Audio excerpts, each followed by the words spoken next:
anem a aprendre com fer amb la talladora làser línies de plegat sobre una cartolina.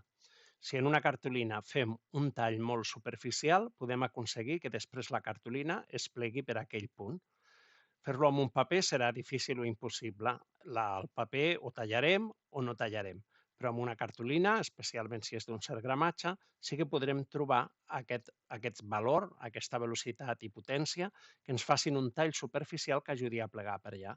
Però trobar el valor pot ser difícil. Per això ens podem ajudar d'un test de plegat com aquest.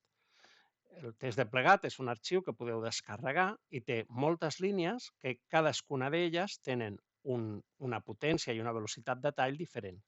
Totes les línies d'aquesta filera són velocitat 100, aquesta és velocitat 200 i aquesta és velocitat 300.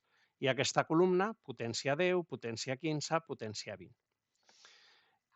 Col·locarem el material a la nostra talladora i ens assegurarem que això estigui a la zona que correspon. Si sabem que hem posat un A4 arrambat a la cantonada inferior esquerra, aquest test ja estarà dintre. Si no tenim clar les mides de la cartolina que hem col·locat i la d'aquest test i no sabem si el material entrarà o no, podem fer una vista prèvia per tal de visualitzar aquí el material, seleccionar el test i desplaçar-lo a la zona que convingui per tal de que entri dintre del material. Abans d'enviar el treball a tallar, ens hem d'assegurar que no tenim una restricció de velocitat. Per defecte, l'aplicació BIM Studio està limitada a 20 mil·límetres per segon. Anem a Arxiu, Preferències, i quan volem canviar les preferències ens demana si volem guardar el treball perquè es perdrà. Jo en aquest cas no el guardaré perquè és un arxiu que el tenim descarregat i el podem obrir sempre que vulguem. Baixem fins a l'apartat Vector. I aquí en l'apartat Vector hi ha un punt que diu límit de velocitat 20 mil·límetres per segon. Per defecte, el primer cop que entrem a l'aplicació està encès. Nosaltres hem d'apagar-lo i donar-li a aplicar.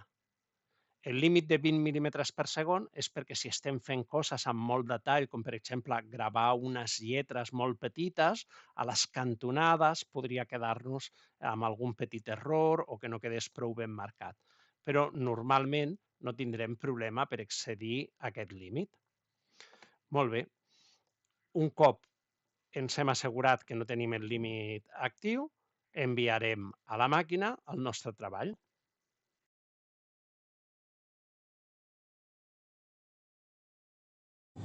Aquí tenim el resultat.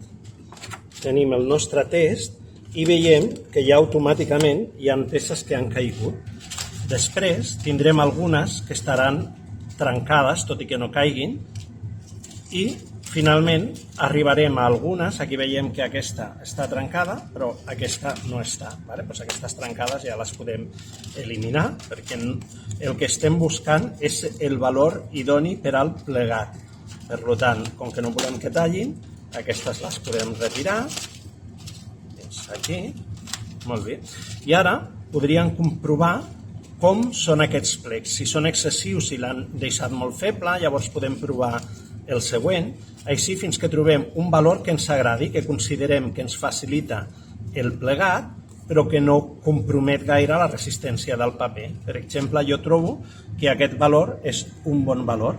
Llavors, miro aquí el número de la potència, veig que tinc 40 i velocitat 300. Doncs ja sé que aquesta cartolina, a velocitat 300, potència 40, aconseguirem marcar-la sense tallar-la.